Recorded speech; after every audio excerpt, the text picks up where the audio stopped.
My name is David Mitchell, and 5 years ago, I thought I had everything figured out.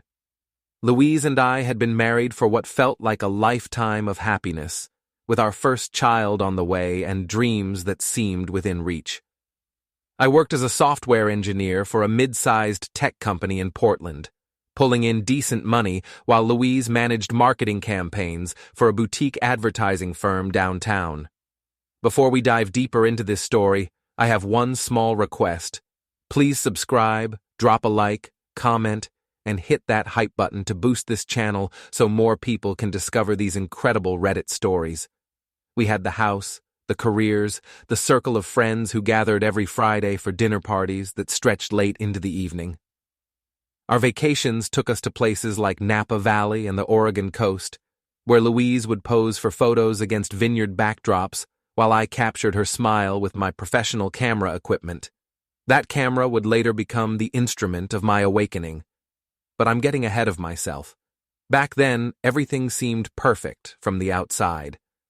Louise had this way of lighting up a room when she walked in, her auburn hair catching the light just right, her laugh infectious enough to draw strangers into our conversations. She was ambitious, driven, and had this restless energy that I found both attractive and, if I'm being honest, occasionally exhausting. "David, you're so steady," she used to say, running her fingers through my hair as we lay in bed on Sunday mornings. "Sometimes I wonder if you ever get bored with our routine." I never did. The routine felt like security, like we were building something solid together. My work involved solving complex problems, debugging systems, creating order from chaos. Coming home to Louise felt like the reward for all that mental effort. Looking back now, I can see the signs I missed.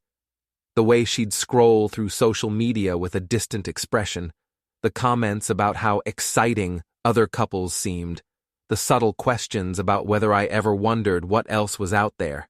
I attributed it to pregnancy hormones and the natural anxiety that comes with major life changes. Our friends were a tight group: Janet and her husband Paul, Annie, who was perpetually single but full of advice about relationships, and Marie, who had recently divorced and seemed to view marriage with a mixture of cynicism and envy.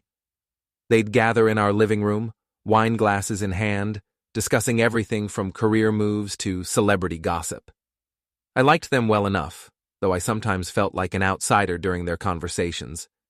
They had this way of talking about relationships like they were business deals to be optimized, always looking for ways to extract more value or excitement.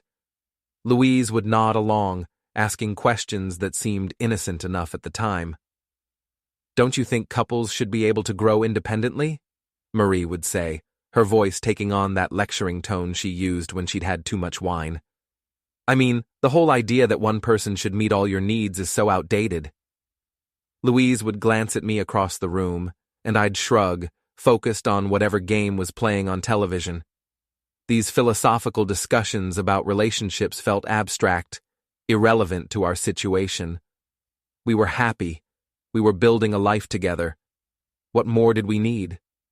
The camera had been my one expensive hobby, a Canon EOS R5 with professional lenses that cost more than our monthly mortgage payment.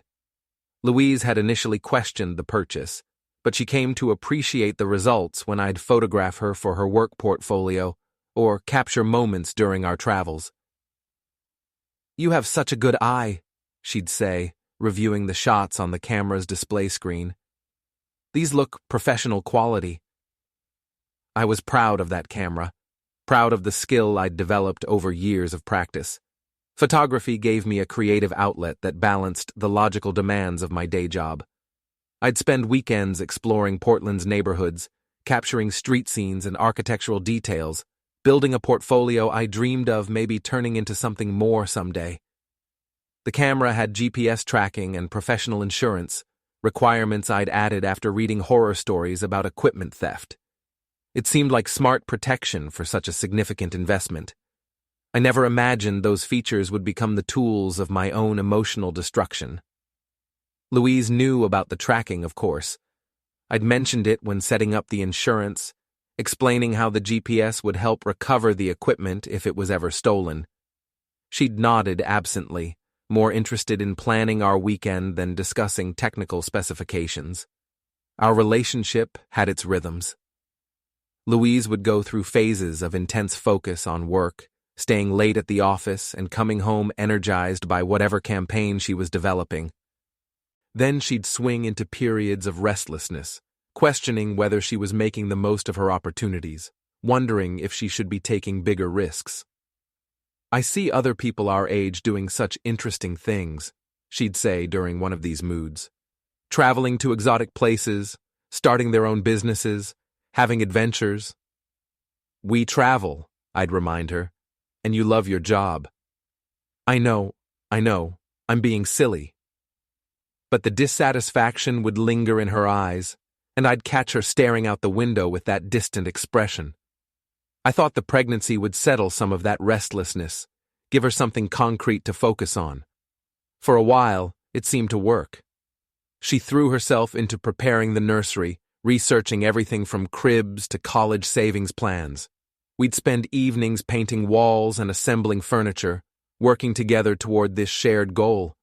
But even then, I'd sometimes catch her scrolling through social media with that hungry look, studying photos of acquaintances who seemed to be living more exciting lives.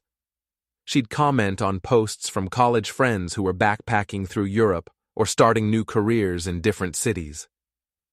"Do you ever wonder what would have happened if we'd made different choices?" she asked one evening, her hand resting on her growing belly. "Like what kind of choices?" "I don't know. Moving to a different city maybe, or waiting longer to get married.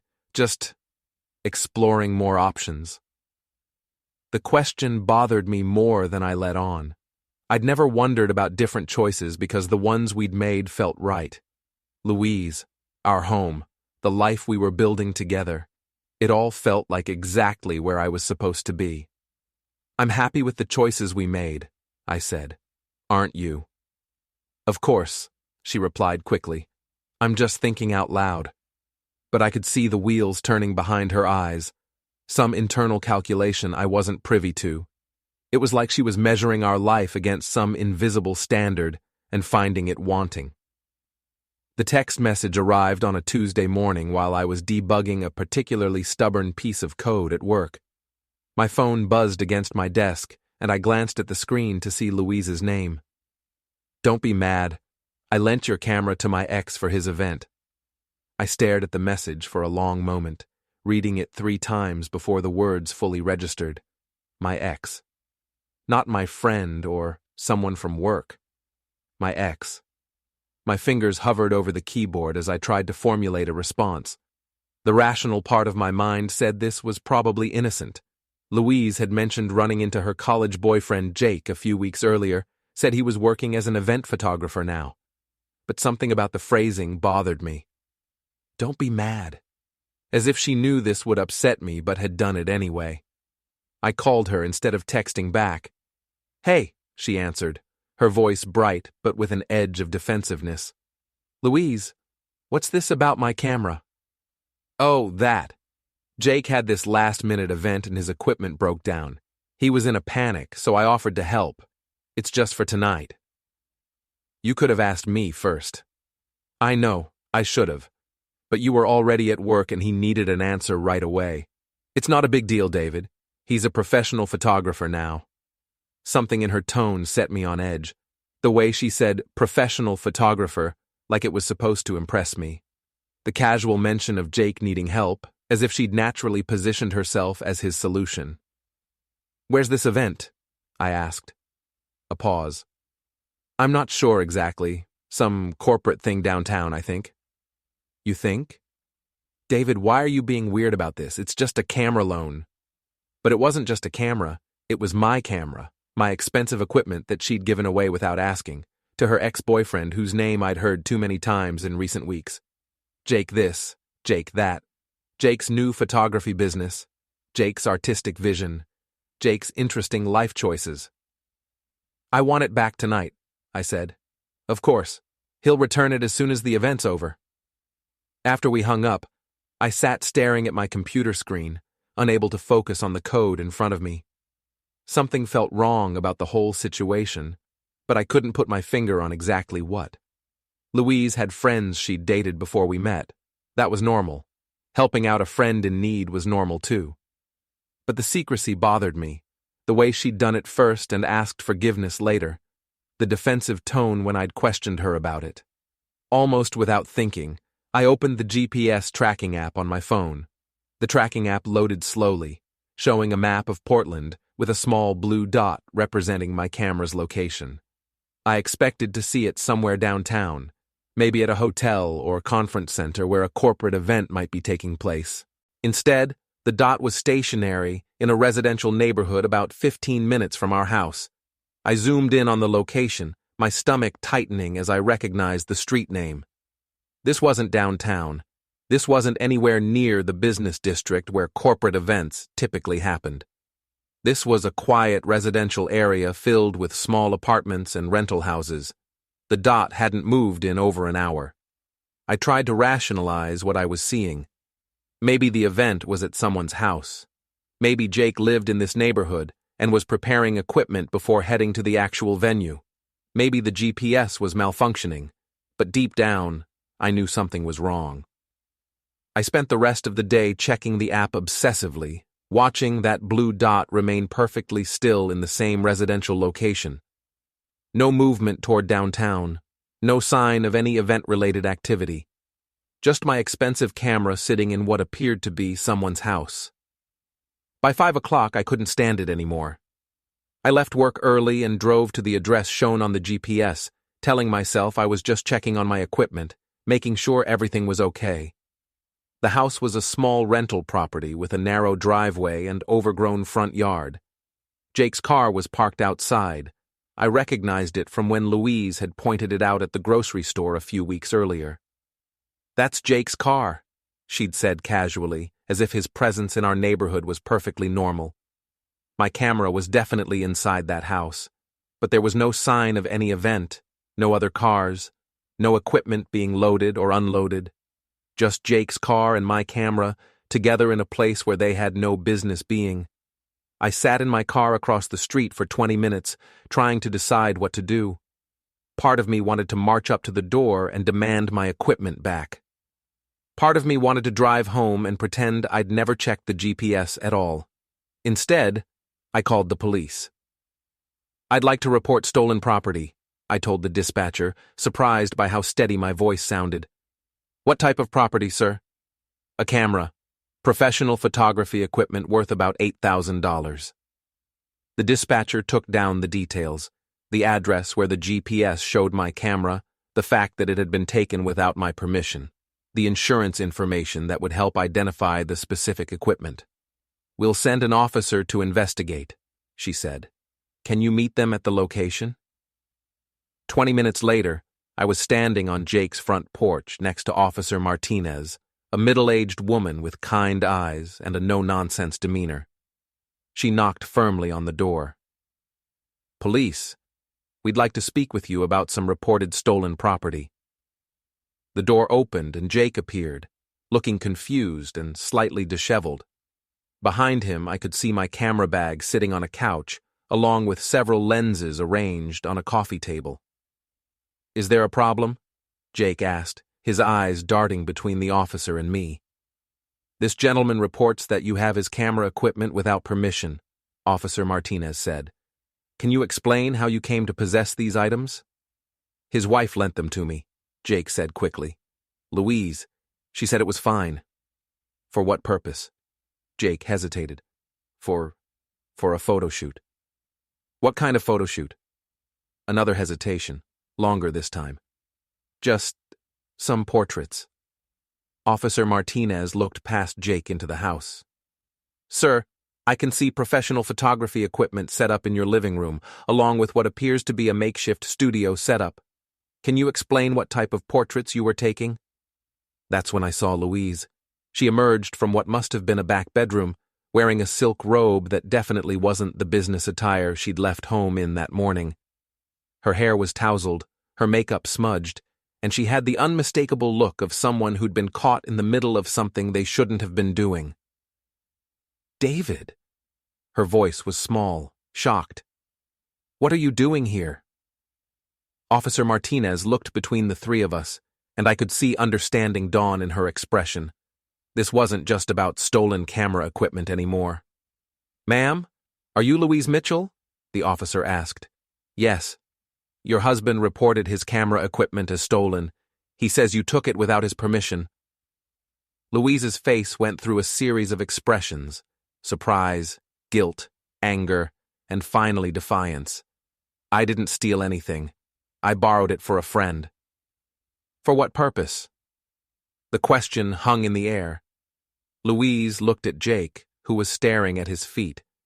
She looked at me, and I could see her trying to calculate what story might get her out of this situation. For some professional headshots, she said finally. Officer Martinez nodded slowly. Ma'am, I need to ask you directly. Were you engaged in any activities that your husband might not have been aware of? I don't have to answer that. No, you don't. But your husband has every right to recover his property, and if there's been any deception involved, that changes the nature of this situation. I found my voice. Louise, just tell me the truth. What's been going on here? She looked at me with a mixture of desperation and resentment. It's not what you think. Then what is it? It's complicated. Jake stepped forward. Look, man, I'm sorry. This got out of hand. We were just taking some photos, nothing more. What kind of photos? Officer Martinez asked. Just artistic stuff? Portrait work? But I could see the studio setup through the doorway now. Professional lighting, backdrop stands, and what looked like costume pieces scattered around the room. This wasn't a simple headshot session. I want my camera back, I said quietly. Officer Martinez nodded. Sir, you have every right to recover your property. Ma'am, I need to ask you to gather Mr. Mitchell's equipment so he can take it home. Louise disappeared into the back room and returned a few minutes later fully dressed in her work clothes, but the damage was done. The image of her in that robe, in Jake's house, with my camera equipment arranged for purposes she couldn't bring herself to explain. It was burned into my mind forever. She handed me the camera bag without making eye contact. David, we need to talk. Yes, I said. We do. Officer Martinez made some notes and handed me a case number. If you need this documented for insurance purposes or any other legal matters, this report will be on file. The drive home was silent. Louise followed me in her car, and I could see her in my rearview mirror, probably trying to figure out what story she was going to tell, what explanation might minimize the damage. But there was no explanation that could undo what I'd seen. My wife, in another man's house, in a state of undress, with my camera equipment being used for purposes she was too ashamed to admit to a police officer. The perfect life I thought we'd built together had just revealed its first major crack, and I had the sinking feeling that this was only the beginning. Louise arrived home 15 minutes after me, her key turning in the lock with unusual hesitation. I was sitting at the kitchen table, my camera bag in front of me, checking each piece of equipment like I was cataloging evidence. David. She stood in the doorway, still wearing the clothes she'd hastily put on at Jake's house. I know how this looks.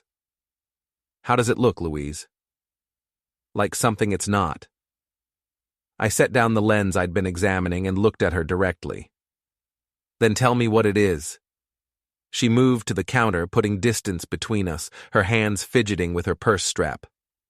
Jake needed help with some photography work, artistic portraits. I was helping him build his portfolio. In your underwear? I wasn't in my underwear. I was wearing a robe between outfit changes. Outfit changes for what? A long pause. Different looks, different styles. It's how professional photography works, David. You should understand that. The condescension in her voice sparked something hot in my chest. Don't you dare turn this around on me like I'm the one who doesn't understand what happened here. Nothing happened. We were taking pictures. What kind of pictures? Artistic ones, fashion photography. It's perfectly legitimate. I stood up from the table. Louise, a police officer asked you directly what you were doing, and you couldn't give her a straight answer. If it was legitimate fashion photography, why couldn't you just say that? Because I knew you'd react like this. I knew you'd make it into something it wasn't. Make it into what? My wife taking her clothes off for her ex-boyfriend while using my camera equipment without asking. What am I making that into exactly? Her face flushed. It wasn't like that. Then what was it like? Because from where I'm standing, it looks like you lied to me about where you were going, lied about what you were doing, took my property without permission, and got caught in another man's house in a state of undress. What part of that am I misunderstanding? She was quiet for a long moment, and I could see her trying different approaches in her mind, testing which explanation might work. I should have told you, she said finally. I should have asked about the camera, but I knew you'd say no. Why would I say no to legitimate fashion photography? Because it was with Jake. And why is that a problem? Because you're jealous of him. The accusation hit me like a slap. I'm jealous of him? You get weird whenever I mention him. You don't like that he's doing interesting creative work. You don't like that he's taking risks and building something new. Louise, I don't care what Jake does with his life. What I care about is my wife lying to me and sneaking around behind my back. I wasn't sneaking around. I was helping a friend. By taking your clothes off. For photography. It's art, David. People pose for artists all the time. Did you tell me you were going to pose for him? No. Did you ask if I was comfortable with you posing for your ex-boyfriend? No. Did you think I might want to know that my pregnant wife was taking her clothes off for another man? It wasn't about taking my clothes off. It was about the photography. I walked to the window, trying to get control of my temper. Outside, our neighbors were coming home from work, carrying groceries, walking dogs, living their normal lives while mine fell apart in the kitchen. Louise, do you hear yourself right now? Do you hear how you're trying to make this my fault for being uncomfortable with something you knew I'd be uncomfortable with? I'm not making it your fault. You said I'd say no because I'm jealous. You said I get weird when you mention him. You're making this about my insecurity instead of your choices. She was quiet again, and when I turned around, I could see tears in her eyes. For a moment, I felt a flicker of the old sympathy, the instinct to comfort her when she was upset. David, I'm sorry. I handled this wrong. I should have been honest with you from the beginning. What would honest have looked like? I would have told you that Jake asked me to model for some portraits. I would have asked if you were okay with it. And if I'd said no? She hesitated. Then we would have talked about it. But you didn't want to have that conversation. No. Because you knew what my answer would be. Yes. So instead, you lied to me and did it anyway. Yes. The simple admission hung between us. At least she'd stopped trying to justify it or make it my fault. That was something. Louise, I need you to understand what this looks like from my perspective. My pregnant wife took my camera equipment, lied about where she was going, and spent the afternoon taking pictures with her ex-boyfriend in a way that required her to change clothes multiple times. When I found out and confronted you about it, you couldn't give the police a straight answer about what you were doing. What am I supposed to think about that? I understand why you're upset. Do you? Because you've spent the last hour trying to convince me that I'm overreacting to something completely innocent. It was innocent. Then why all the lies? She didn't have an answer for that. I sat back down at the table, suddenly exhausted. Louise, I don't know how to trust you right now.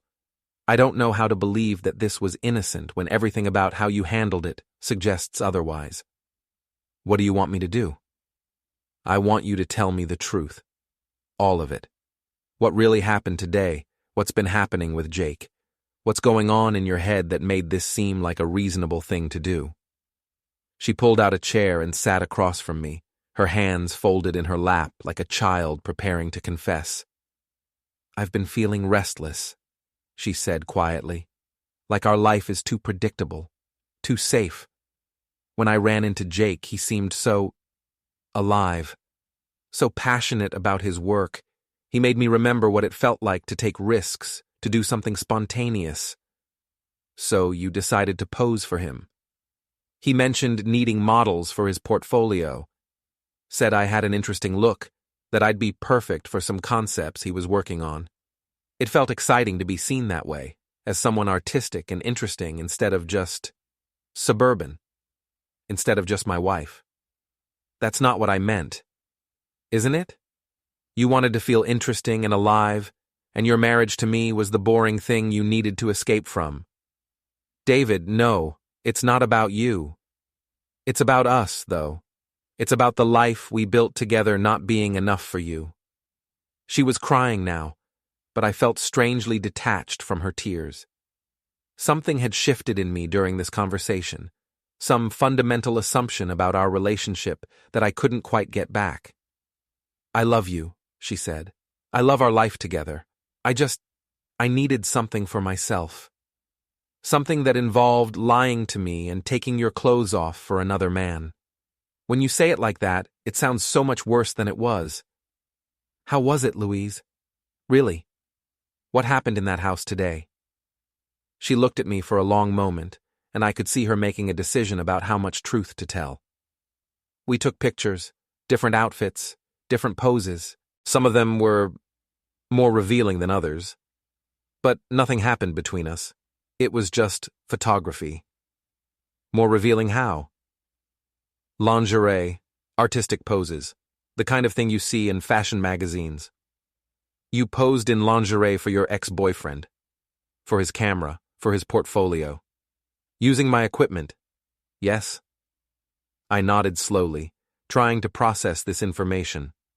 My pregnant wife had spent the afternoon posing in lingerie for her ex-boyfriend, using my camera, while lying to me about where she was and what she was doing.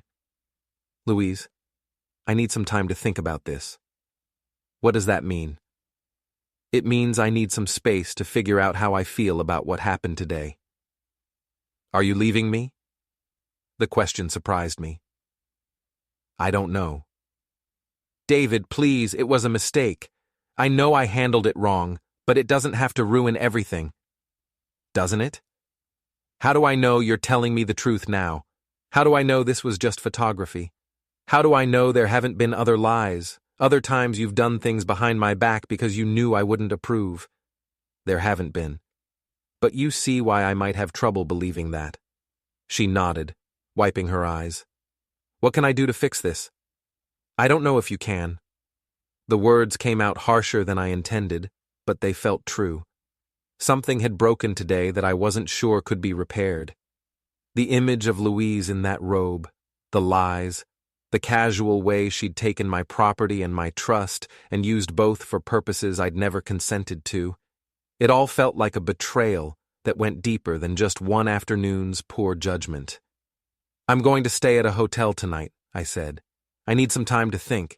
David, please don't go. We can work through this. Maybe we can, but not tonight. I packed a bag while Louise sat on our bed, watching me with red eyes and the expression of growing panic. Part of me wanted to comfort her, to find a way to make this okay. But a larger part of me felt like I was seeing my wife clearly for the first time, and I didn't like what I was seeing. The person I'd married wouldn't have lied to me, wouldn't have taken my property without asking, wouldn't have spent an afternoon posing in lingerie for an ex-boyfriend, and then tried to make me feel guilty for being upset about it. But apparently, that person had been changing while I wasn't paying attention, influenced by friends who thought marriage was restrictive and excitement was more important than trust. As I drove to the hotel, I realized this was probably just the beginning. Louise's restlessness, her need for something more exciting than our life together, her willingness to lie and sneak around to get it, none of that was going to disappear just because she'd gotten caught. If anything, getting caught might just make her more careful about hiding it next time. I spent 3 days at the hotel, going to work and coming back to an empty room that smelled like industrial carpet cleaner and other people's lives. Louise called constantly, tearful apologies, promises to do better, pleas for me to come home so we could work things out properly. On the fourth day, I went back. The house felt different somehow, like I was visiting a place I used to live rather than coming home. Louise had cleaned everything obsessively, filled the refrigerator with my favorite foods, and left little notes around the house expressing her regret and love. "I'm so sorry," she said, as soon as I walked through the door. "I know I messed up. I know I hurt you. But we can get past this, David. We have to." For the next few weeks we tried. Louise was attentive and apologetic, going out of her way to be transparent about where she was going and what she was doing. She showed me her phone when it buzzed, told me about every conversation with friends, checked with me before making any plans. It should have helped. It should have felt like progress. Instead, it felt like performance. Like she was playing the role of a trustworthy wife while waiting for things to get back to normal so she could stop pretending. The pregnancy progressed, and we focused on practical preparations, finishing the nursery, taking childbirth classes, discussing names and childcare arrangements. These concrete tasks gave us something to talk about besides the growing distance between us. But I could see Louise's restlessness returning. The friends who had encouraged her artistic exploration with Jake were still very much present in her life, still filling her head with ideas about what she was missing, what she deserved, how limited her current situation was. "You're being so controlling," Janet said one evening when she thought I was out of earshot. "Making her account for every minute of her day isn't healthy." "He's just scared," Annie added. "But keeping her on such a tight leash is only going to make her want to rebel more." "She needs space to be herself," Marie chimed in. "Marriage shouldn't mean giving up your individual identity." I wanted to point out that individual identity didn't typically involve lying to your spouse and posing in lingerie for ex-boyfriends, but I kept my mouth shut. These women had been Louise's friends since college, and they clearly saw me as the problem in this situation. Louise gave birth to Zara on a rainy Tuesday in October, and for a while, the baby created a bubble of happiness that made our problems seem manageable. We were both exhausted and overwhelmed, focused entirely on this tiny person who needed us every few hours around the clock. But as Zara grew and our routine stabilized, Louise's dissatisfaction returned with a vengeance. She'd stare out the window during feeding sessions, scroll through social media with that hungry expression, make comments about how boring our life had become. "I love Zara," she'd say, "but I feel like I'm disappearing, like I'm just mom and wife and nothing else. What else do you want to be?" "I don't know. Something more interesting, something more alive." When Zara was 6 months old, Louise went back to work part-time, and I thought that might help. She'd have adult conversations, creative challenges, a sense of identity beyond our domestic life. Instead, it seemed to make things worse. She'd come home with stories about colleagues who were traveling, starting new relationships, making bold career moves. Everyone else seemed to be living these dynamic, exciting lives while she was stuck in suburban routine. 2 years later, Matthew was born, and the cycle repeated itself. Brief contentment followed by growing restlessness, comparisons to other people's lives, subtle but constant suggestions that our marriage was somehow limiting her potential. Her friends continued to encourage this thinking. They'd have girls' nights where they'd come back talking about settling and missing out and exploring options. I'd hear fragments of conversations about couples who had arrangements that allowed them more freedom.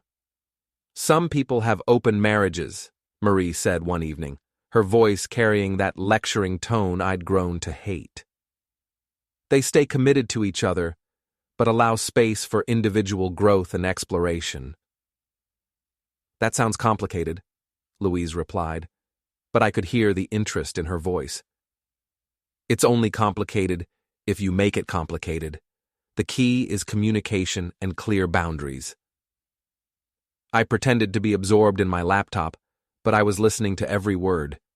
These women were actively undermining my marriage, planting seeds of dissatisfaction and offering solutions that conveniently involved Louise getting everything she wanted while I got to watch my family fall apart. The conversation I'd been dreading finally happened on a Sunday evening in March. The kids were in bed, and I was reviewing some work documents when Louise sat down across from me with that serious expression she got when she'd been building up to something for weeks. "David, I want to talk to you about our relationship." I closed the laptop. "Okay.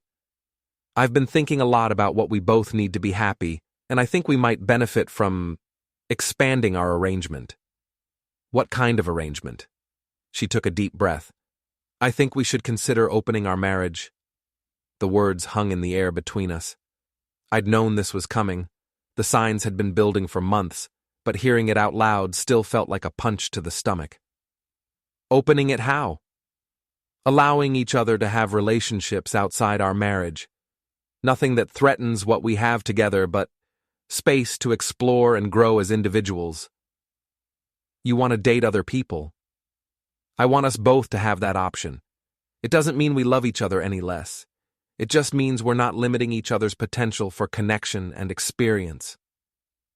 I stared at her, trying to process what she was saying. "Louise, we have 2 young children. We have a mortgage, careers, responsibilities. When exactly would we fit in these outside relationships? People make time for what's important to them. So dating other people is important to you? Having the freedom to do so is important to me. Actually doing it, that would depend on circumstances." "What circumstances?" "Meeting someone interesting, feeling a connection, having opportunities for experiences I can't have within our marriage." "What kind of experiences?" She was quiet for a moment. "Different kinds of conversations, different perspectives, different ways of being seen and appreciated." "You don't feel seen and appreciated in our marriage?" "I feel seen as a wife and mother, but there are other parts of me that don't get expressed in those roles. Like the parts that want to pose in lingerie for ex-boyfriends." Her face flushed. "That's not fair." "Isn't it? Because it seems like you've already been exploring these other parts of yourself, just without my knowledge or consent. This is different. This would be honest, open, with clear boundaries and communication." "What kind of boundaries?" She'd obviously thought about this extensively. "No overnight stays, no relationships that interfere with family time, protection always, no emotional support that stays between us." "No emotional support?" "No falling in love with other people, no replacing what we have, just experiences." I felt something cold settle in my chest. "Louise, do you understand what you're asking me? I'm asking you to consider a different model of marriage, one that allows us both more freedom and growth. You're asking me to watch you date other men while I take care of our children and pretend I'm okay with it. It would be mutual. You'd have the same freedoms."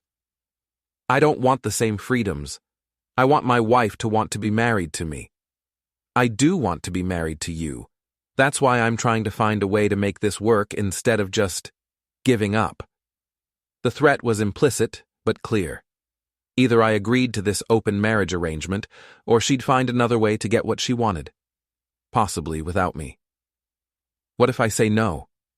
"Then we stay the way we are now." "But David, I don't know how long I can do that. I feel like I'm suffocating. In our marriage, in the limitations of traditional marriage. Those limitations include fidelity and honesty. Are those the parts that are suffocating you? Don't make this sound like I'm asking for permission to cheat. I'm asking for us to redefine our relationship in a way that works better for both of us. It doesn't work better for me. How do you know? You haven't tried it. Because I don't want to try it. I want to be married to someone who wants to be married to me. I do want to be married to you. I just also want other things. More than you want to be married to me. That's not what I said. It's what you meant." We sat in silence for several minutes. I could see Louise calculating, trying to figure out how to convince me that this was reasonable, that this was something I should want too. David, I love you. I love our children. I love our life together. But I also feel like there's a whole world of experiences and connections that I'm missing out on. This could be a way to have both. Or it could be a way to destroy our family while pretending you're trying to save it. It doesn't have to destroy anything. Louise, you're asking me to agree to something that goes against every instinct I have about marriage and commitment. You're asking me to watch you pursue relationships with other men and pretend I'm happy about it. You're asking me to explain to our children why mommy and daddy have different rules than other families. How is that not destructive? Lots of families have different arrangements. The kids don't need to know the details. The kids always know when their parents aren't really committed to each other. We would be committed to each other, just differently. I stood up and walked to the window, looking out at our quiet neighborhood where other families were probably having normal Sunday evening conversations about work schedules and grocery lists. Louise, if I say yes to this, what happens to us? We stay together. We raise our children together. We just also allow ourselves room to grow. And if I say no? A long pause. Then I guess we figure out how to make our current situation work. But her tone suggested that making our current situation work wasn't really an option she was prepared to accept long term. I turned around to face her. I need time to think about this. How much time? I don't know. This isn't the kind of decision I can make quickly. David, I've been thinking about this for months. I've researched it, talked to people who've made it work. I'm not asking you to jump into anything blindly. You've been talking to people about this? Just getting information, understanding how it works for other couples. What people? Marie knows several couples who have open marriages. They're happy, stable, committed to each other but free to explore other connections. Of course it was Marie, the woman who'd been systematically undermining our marriage since her own divorce, filling Louise's head with ideas about what she was missing and what she deserved. Louise, I want you to really think about what you're asking me. You want me to agree to watch you date other men. You want me to smile and nod while you get dressed up to go out with people who aren't me. You want me to put our children to bed alone while you're out having experiences you can't have with your husband. Does that sound reasonable to you? When you put it like that, it sounds terrible. How would you put it? I'd say I'm asking you to trust me enough to let me explore other aspects of myself while staying committed to our marriage and family. And I'd say you're asking me to participate in the destruction of everything I thought we were building together. She was quiet for a long moment. Maybe we want different things. Maybe we do. But that doesn't mean we can't find a compromise. What kind of compromise? I don't know yet. But I hope we can figure something out because the alternative is... She didn't finish the sentence, but she didn't need to. The alternative was the end of our marriage, and we both knew it. I'll think about it, I said finally. Thank you. But as I looked at her sitting there, so confident that she deserved whatever she wanted regardless of how it affected me or our children, I realized I was already thinking about it. I was thinking about what kind of person asks their spouse to participate in their own humiliation. I was thinking about what kind of mother prioritizes her need for excitement over her children's need for stability. And I was thinking that maybe the woman I'd married had been disappearing for a long time, replaced by someone I didn't recognize and wasn't sure I wanted to know. After 2 weeks of sleepless nights and endless internal debate, I gave Louise my answer.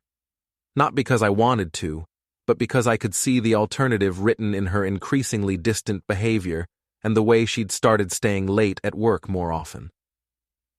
Okay, I said one evening after the kids were in bed. We can try it. Her face lit up with a mixture of relief and excitement that made my stomach turn. Really? With conditions. Of course. Whatever you need. I'd spent those 2 weeks researching, just like she had, reading about open marriages and polyamory and all the ways people tried to have their cake and eat it too. Most of the stories ended badly, but I kept that observation to myself. No one comes to our house, ever. This stays completely separate from our family life. Agreed. Protection is non-negotiable, always. Of course. No emotional support from outside relationships. No falling in love. No replacing what we have here. I already said that was important to me too. And if either of us wants to stop this arrangement, it stops immediately. No discussion, no negotiation. That makes sense. She was so eager to agree to everything that I wondered if she'd actually thought through what any of it meant. But then again, maybe she had, and maybe she'd decided it was all worth it for whatever she thought she was going to get. Louise, I need you to understand something. I'm agreeing to this because I love you, and I want our marriage to work. But I'm not happy about it, and I don't think it's going to fix whatever you think is wrong with our life. I know you have reservations, but I think once we try it, you'll see that it doesn't have to threaten what we have together. And what if it does threaten what we have together? Then we'll deal with that when it happens. Within a month, Louise was back to her old patterns of staying out late and being secretive about her plans, except now she had permission. She'd get dressed up on Friday nights and tell me she was meeting someone for drinks, then come home hours later with that same excited energy she'd had after her photography session with Jake. I tried dating too, partly out of curiosity and partly because sitting home alone while my wife was out with other men felt too pathetic to bear. I met a few women through dating apps, had some pleasant conversations over coffee, even went to dinner a few times. But it all felt hollow. I kept thinking about Louise out there somewhere, laughing with someone else, being charmed by someone else, sharing the kind of intimate conversation that used to be reserved for us. The women I met were nice enough, but I didn't want to be there. I wanted to be home with my wife and children, living the life I'd thought we were building together. Louise, on the other hand, seemed to be thriving. She had more energy, was more talkative, seemed genuinely happier than she'd been in years. She'd come home from her dates glowing, eager to tell me about the interesting people she was meeting and the stimulating conversations she was having. "You seem happier," I said one Saturday morning as she hummed while making coffee. "I am happier. I feel like myself again." "You didn't feel like yourself before?" "I felt like a version of myself, the wife and mother version.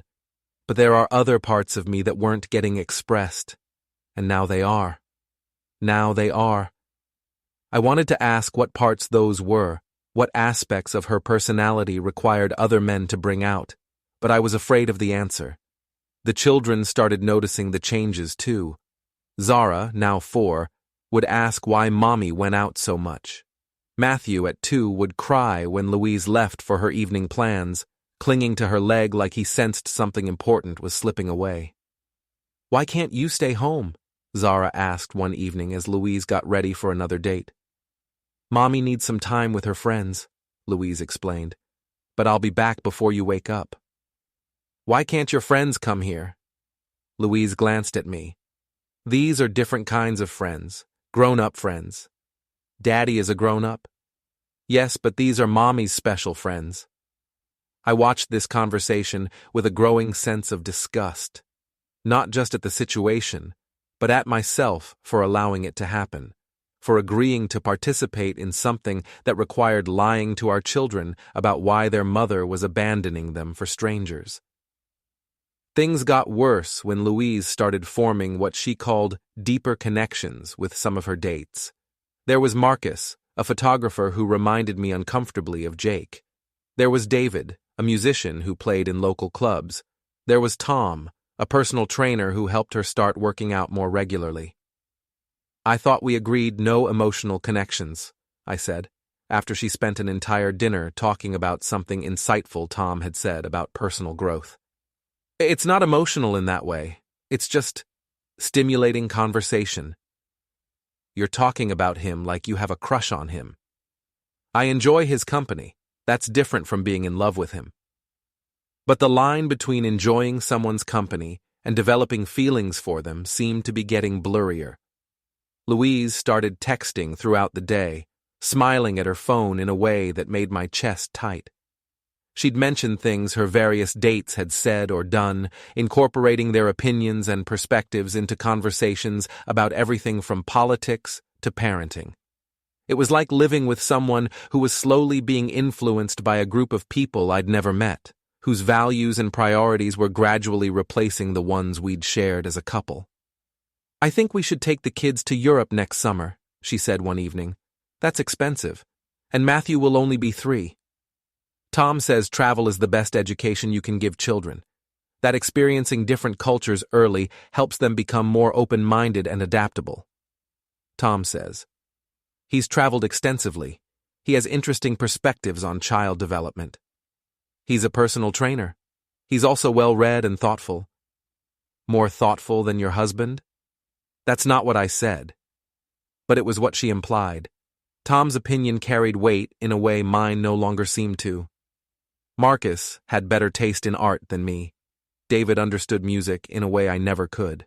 Her various dates were becoming a panel of experts whose collective wisdom was superior to anything I might offer. The worst part was watching how this affected the children. Zara started acting out, having tantrums when Louise left for her dates. Matthew became clingy and anxious, crying whenever Louise picked up her purse or checked her appearance in the mirror. "They're adjusting," Louise said when I brought up my concerns. "Change is hard for children, but they're resilient." "They're not adjusting, they're suffering." "You're being dramatic." "Am I? Zara asked me yesterday if Mommy still loves us. How is that dramatic?" "What did you tell her?" "I told her that Mommy loves us very much, but that grown-ups sometimes need time with other grown-ups." "That's perfect." "It's a lie." "It's an age-appropriate explanation." "Louise, our 4-year-old daughter is questioning whether her mother loves her. That's not adjustment. That's damage." She was quiet for a moment. "Maybe you could spend more individual time with them when I'm out. Make it special, so they don't feel like they're being abandoned." "They're not feeling abandoned because I'm not making it special enough. They're feeling abandoned because their mother is abandoning them." "I'm not abandoning them. I'm taking a few hours a week for myself." "You're taking a few hours a week for other men." "For myself. The men are just the vehicle." "Do you hear how that sounds?" "I hear how you're making it sound." We were having the same conversation over and over, with Louise insisting that her behavior was reasonable and necessary, while I pointed out the damage it was causing to our family. She'd gotten so good at justifying everything that I sometimes wondered if I was the one being unreasonable. But then, I'd watch Zara's face when Louise got ready for a date, or see Matthew's confusion when Mommy came home smelling like someone else's cologne, and I'd remember that some things couldn't be rationalized away. The breaking point came 6 months into our open marriage experiment. I was putting the kids to bed when Zara asked me a question that stopped me cold. "Daddy, are you and Mommy getting divorced?" "Why would you ask that, sweetheart?" "Because Jessica's parents got divorced, and her mommy started going out with other men too." I sat on her bed, trying to figure out how to answer. "Mommy and Daddy aren't getting divorced." "But Mommy has boyfriends now." "Mommy has friends." "Boyfriends." "Yes." "Like you're her friend but you're a boy?" "Something like that." "But you live here and they don't." "Right." "So you're her best friend?" I looked at my 4-year-old daughter, trying to understand our family situation with the logic of someone who still believed in fairness and consistency, and parents who made sense. "Yes," I said finally, "I'm Mommy's best friend." "Then why does she want to play with other friends instead of you?" I didn't have an answer for that. Not one that would make sense to a 4-year-old, and not one that made sense to me either. That night, after Louise came home from her date with Marcus, I told her we needed to talk. "The kids are asking questions I can't answer," I said. "What kind of questions?" "About why you're going out with other men. about whether we're getting divorced, about whether you still love them. I can talk to them. And say what? I'll explain that adults can have different kinds of friendships. Louise, they're 4 and 2 years old. They don't understand adult friendships. They understand that mommy used to stay home with them, and now she goes out with strange men instead. They're not strange men. They're people I care about. People you care about more than your children? That's not fair, isn't it? Because when you have to choose between staying home with Zara and Matthew or going out with Marcus or Tom or David, who do you choose? It's not about choosing. It's about balance. What's balanced about this, Louise? You get to go out and have fun while I stay home with the kids. You get to explore new relationships while I watch our family fall apart. You get to feel excited and alive while our children wonder why their mother doesn't want to be with them anymore. I do want to be with them, but you want to be with other people more. She didn't answer, which was answer enough. I want to stop this, I said. Stop what? The open marriage. I want to go back to being a normal family. David, we agreed that either of us could end it if we wanted to. I want to, but I don't. That's not how this works. We both have to agree to continue, not to stop. I'm not ready to give this up. Why?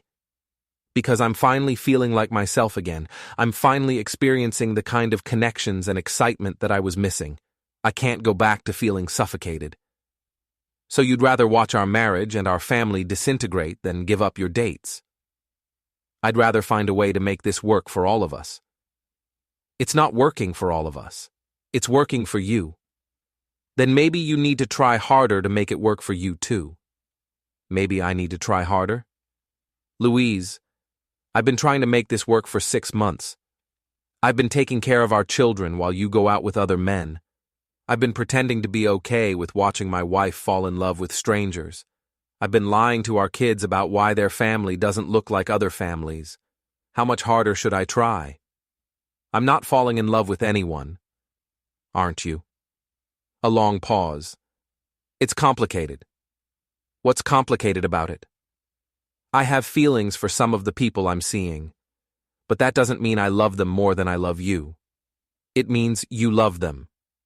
Different kinds of love. Louise, do you understand that you just admitted to being in love with multiple people while married to me? I said I have feelings for them. What kind of feelings? Romantic feelings, but not the same kind I have for you. How are they different? They're newer, more exciting, less complicated by history and responsibility. I stared at her, trying to process what she just said. You're in love with other people because it's easier than being in love with me. That's not what I said. It's what you meant. You prefer relationships that don't involve the complications of marriage and children and real commitment. I prefer having access to different kinds of relationships, more than you prefer having an intact family. Why does it have to be either or? Because that's how families work, Louise. Because children need parents who are committed to each other and to them above all else. Because marriage means choosing each other over everyone else, every day, even when it's boring or difficult or less exciting than the alternatives. That's your definition of marriage. That's everyone's definition of marriage except you and your friends. Lots of people have different arrangements. Lots of people get divorced too. The words hung in the air between us. I hadn't meant to say it, but once it was out there, I realized it was true. We were heading for divorce, had been heading there since the moment Louise decided that our life together wasn't enough for her. Is that what you want? She asked quietly. I want my wife back. I want the woman I married, who thought I was enough, who wanted to build a life with me more than she wanted to explore other options. I'm still that woman. No, you're not. That woman wouldn't have asked me to watch her date other men. That woman wouldn't have chosen strangers over her children. That woman wouldn't have fallen in love with multiple people while married to me. People change, David. People grow. People make choices. and you've chosen to prioritize your own excitement over your family's well-being. That's not how I see it. How do you see it? I see it as trying to find a way to have both, to be a wife and mother and also be an individual with her own needs and desires. And if you can't have both? She was quiet for a long moment. I hope it doesn't come to that. It already has come to that. Our children are suffering. Our marriage is a joke. I'm miserable, and you're in love with other people. How is that having both? Maybe we need more time to figure out how to make it work. Or maybe we need to admit that some things can't work. Are you asking for a divorce? The question surprised me. Are you? I'm asking if that's what you want. I want you to choose our family. I want you to end these other relationships and commit to making our marriage work. I want you to put our children first and your own excitement second. And if I can't do that, then I guess we'll have to figure out what comes next. She nodded slowly. I need time to think. How much time? I don't know. This is a big decision. It shouldn't be. What do you mean? If you have to think about whether to choose your family or your boyfriends, then you've already made your choice. But even as I said it, I knew she needed time to come to that realization herself. And I knew, with a sinking certainty that felt like grief, what choice she was going to make. Louise took 3 weeks to make her decision, during which time she continued seeing her various boyfriends, while I took care of the children and tried to prepare myself for what was coming. I can't give them up, she said finally. I've tried to imagine going back to the way things were, and I can't. I need this, David. I need the excitement and the connections and the feeling of being alive. More than you need your family. I need both. You can't have both. Why not? Because I won't stay married to someone who's in love with other people. Because our children deserve parents who are committed to each other. Because this isn't a marriage anymore. It's just two people sharing expenses while you date around. She was quiet for a long moment.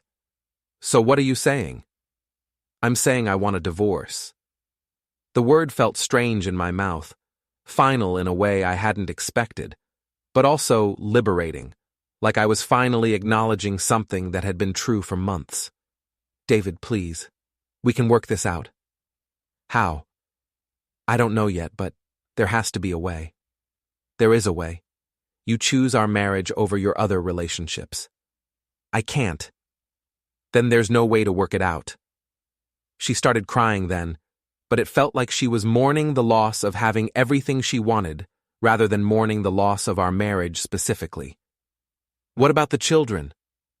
What about them? How do we tell them? How do we make this work for them? We tell them that Mommy and Daddy are going to live in different houses, but that we both love them very much. And we make it work by putting their needs first, which is something you might want to practice. That's cruel. Is it? Because I've been watching you put your own needs ahead of theirs for months now. I've been trying to find balance. You've been trying to have everything you want regardless of how it affects anyone else. That's not true. Louise, our 4-year-old asked me if you still love her. Our 2-year-old cries every time you leave the house. How is that not putting your needs ahead of theirs? She didn't have an answer for that. The divorce process was surprisingly straightforward, probably because Louise was eager to get it over with, so she could focus on her other relationships without the complication of a disapproving husband. We agreed on joint custody, though in practice the children spent most of their time with me. Louise would take them every other weekend and one evening during the week, but even those visits were often cut short or rescheduled when she had conflicts with her social life. I can't take them this weekend, she'd call to say. Marcus has tickets to a concert. I need to switch my evening with them, she'd text. Tom wants to take me to dinner. The children adapted better than I'd expected, probably because their daily routine didn't change much. I was still the one getting them ready for school, making their meals, reading bedtime stories, dealing with tantrums and scraped knees, and all the mundane details of parenting. Louise became more like a fun aunt who showed up occasionally with presence and enthusiasm, but wasn't around for the hard work of actually raising them. About 6 months after our divorce was finalized, I met Emily. She was a teacher at Zara's school, a quiet woman with kind eyes and an easy laugh who seemed genuinely interested in hearing about my children's days. We started talking during school pickup, then progressed to coffee dates while the kids played at the park. "You're a good father," she said one afternoon, as we watched Zara push Matthew on the swings. "I'm doing my best." "It shows. They're lucky to have you." It felt good to be appreciated for the work I was already doing, instead of being asked to accept less than I deserved. Emily understood that my children came first, that any relationship I had would need to accommodate their needs and schedules. More importantly, she wanted to accommodate those needs.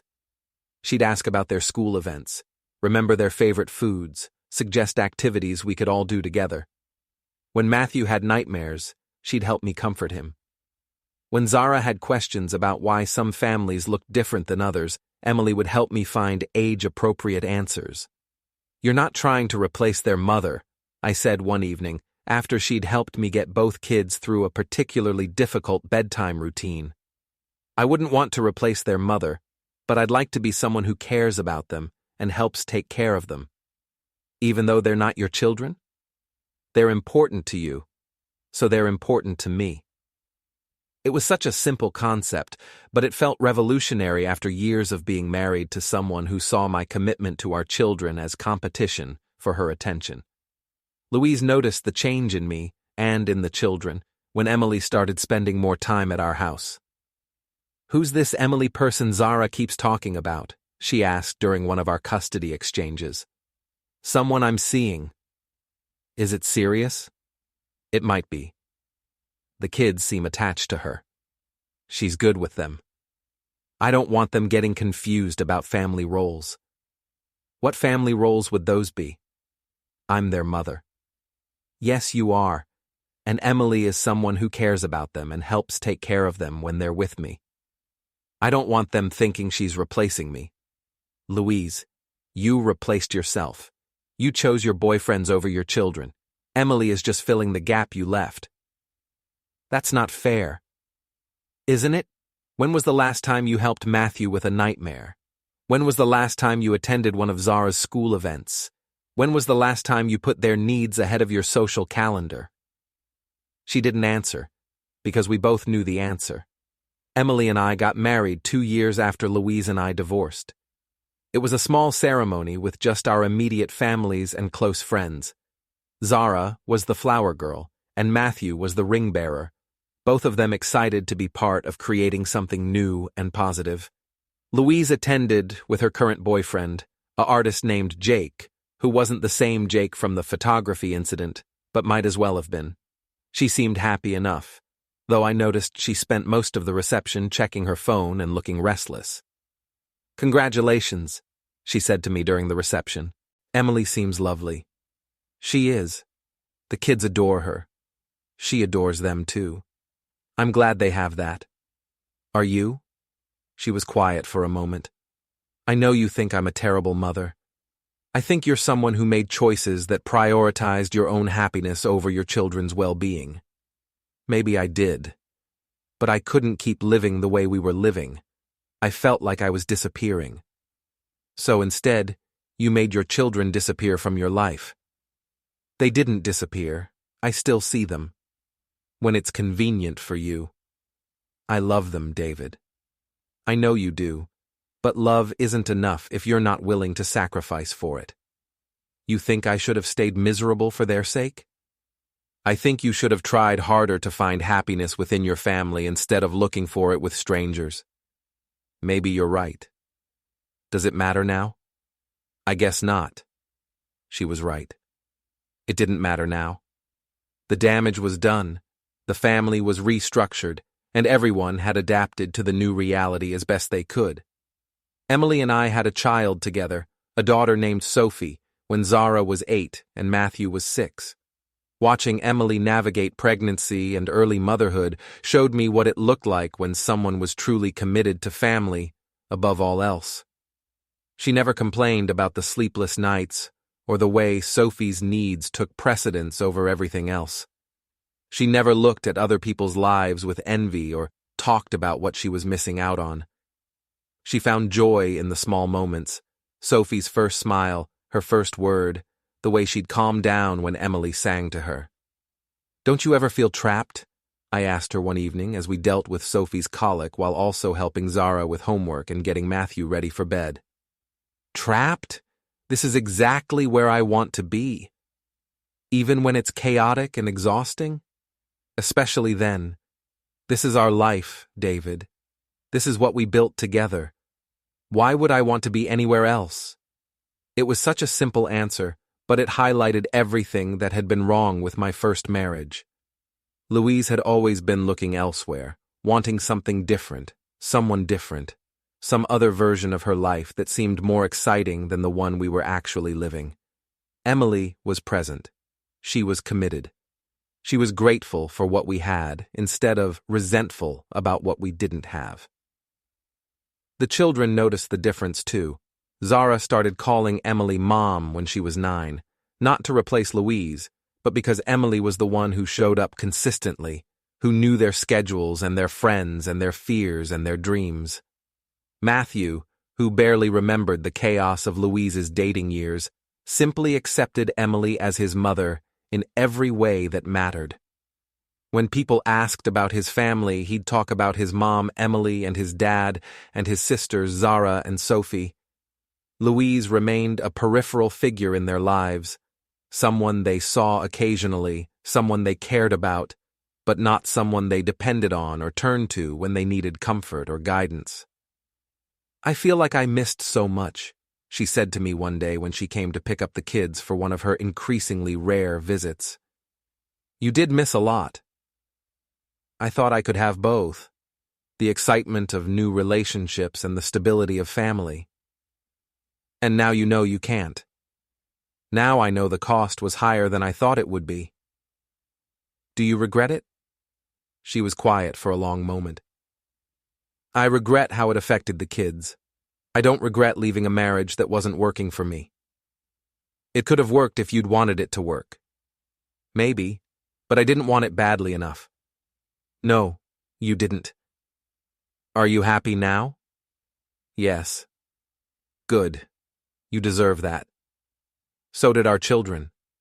"I know." But knowing and acting on that knowledge were different things, and Louise had never been able to bridge that gap. She'd chosen her own immediate gratification over her children's long-term well-being, and now she had to live with the consequences of that choice. As I watched her drive away with Zara and Matthew for their weekend visit, I felt a mixture of sadness and relief. Sadness for the family we could have been if Louise had been willing to choose us over her other options. Relief that we'd all found a way to build something better from the wreckage of her choices. Emily came up behind me and put her arms around my waist, Sophie babbling happily in her arms. "You okay?" she asked. "I'm perfect," I said, and meant it. Because sometimes the end of one story is just the beginning of a better one, and sometimes the person who leaves you does you the biggest favor of your life by showing you what you really deserve. Louise had taught me what marriage looked like when one person wasn't fully committed. Emily was showing me what it looked like when both people were all in, when both people chose each other and their family above all else, every single day. It wasn't always exciting, it wasn't always easy, but it was real, and it was ours, and it was enough. More than enough. It was everything.